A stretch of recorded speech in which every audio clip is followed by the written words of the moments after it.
In today's video, we're going to talk about probably one of the most versatile lines that you can use in bass fishing.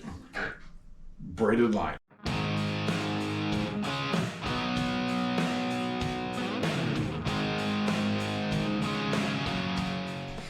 Hey friends, welcome to Casting with Kirk. I'm Kirk, glad you could join me today. Today is going to be video 2 of a 4-part series that I'm doing on 4 fishing lines that work really well in the world of bass fishing.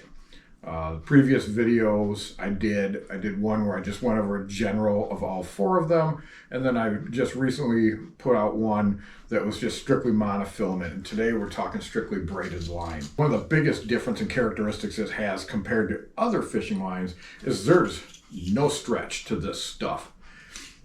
You get a very solid hook set when you use this stuff with certain types of lures. There's no forgiveness. Another characteristic is very similar to monofilament. It floats.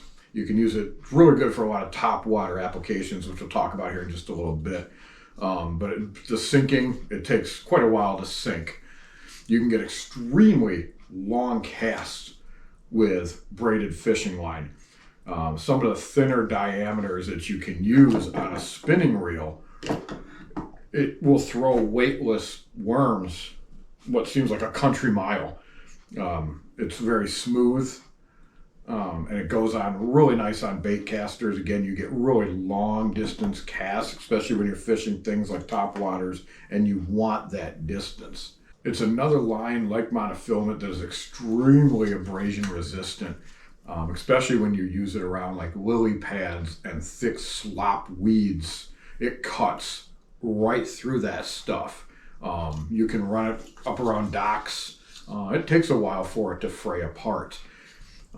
Like along monofilament, you can get it in multitudes of colors. Most populars are greens. They make them in different shades of green.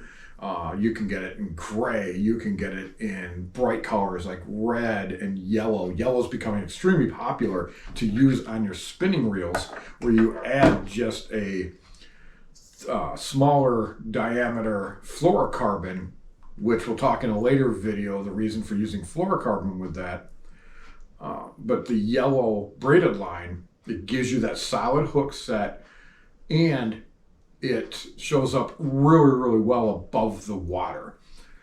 Comes in a multitude of pound tests, everything from 8 pound, 10, 12, 15, up to 65, even 100-pound test. So it's available for multi-uses of different species of fish. It's readily available. You can find it at any sporting goods store that carries fishing line. It's going to be there. You can go, of course, online to like DACA Warehouse, Walmart, any of those places, and they'll have it. It is a little more expensive. It lasts longer than most of your other lines like monofilament and fluorocarbon and copolymer. You can easily get 2, sometimes even 3 seasons out of one spooling of braided line. So it costs a little bit more. You usually get spools for around 200 yards. That's going to run you anywhere from $15 to $20 for just that amount. Your bigger spools can run you up over $100 and some dollars, but again, you're going to get longer use out of them.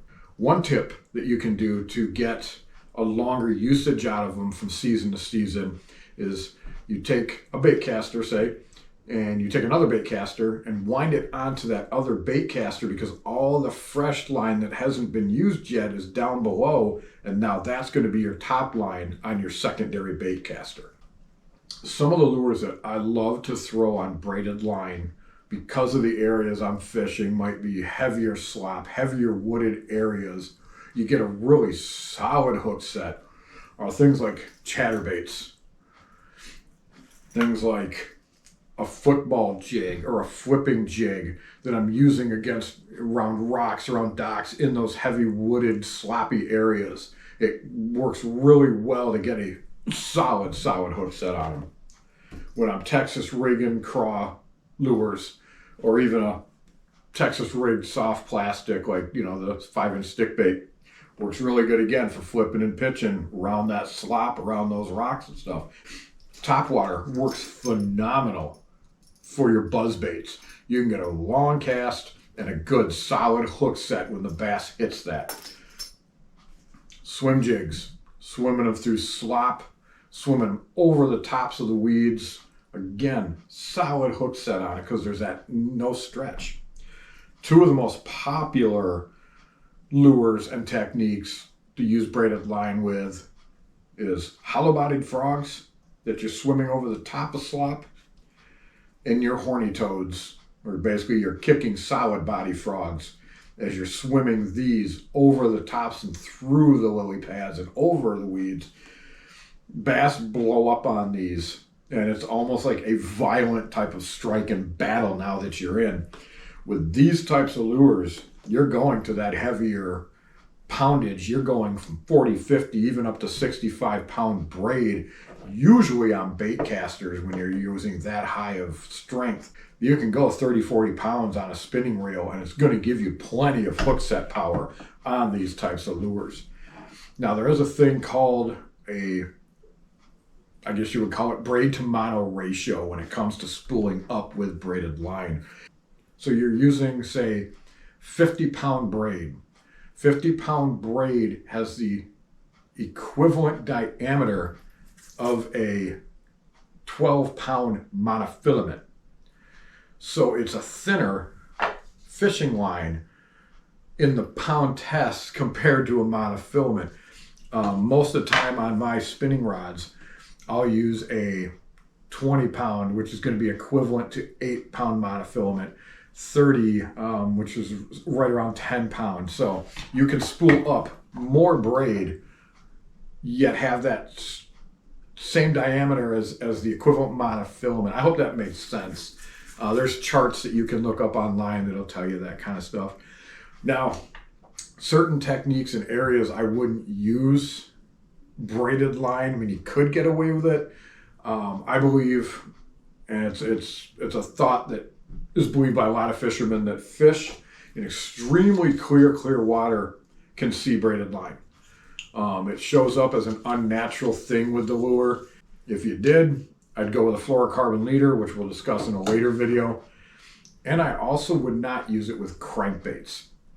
With those treble hooks, especially if you've got a stiffer rod, if you're, say, running deep water crankbaits and stuff, that braid with no stretch, you go on that hook set, you have a higher probability of ripping those treble hooks just out of their mouth. There's no forgiveness with braided line. All right, so if you enjoyed this information, go ahead and hit that like and subscribe button. Stay tuned for episodes 3 and 4 of this 4-part video series. And I thank you for joining me today. You folks have a wonderful day.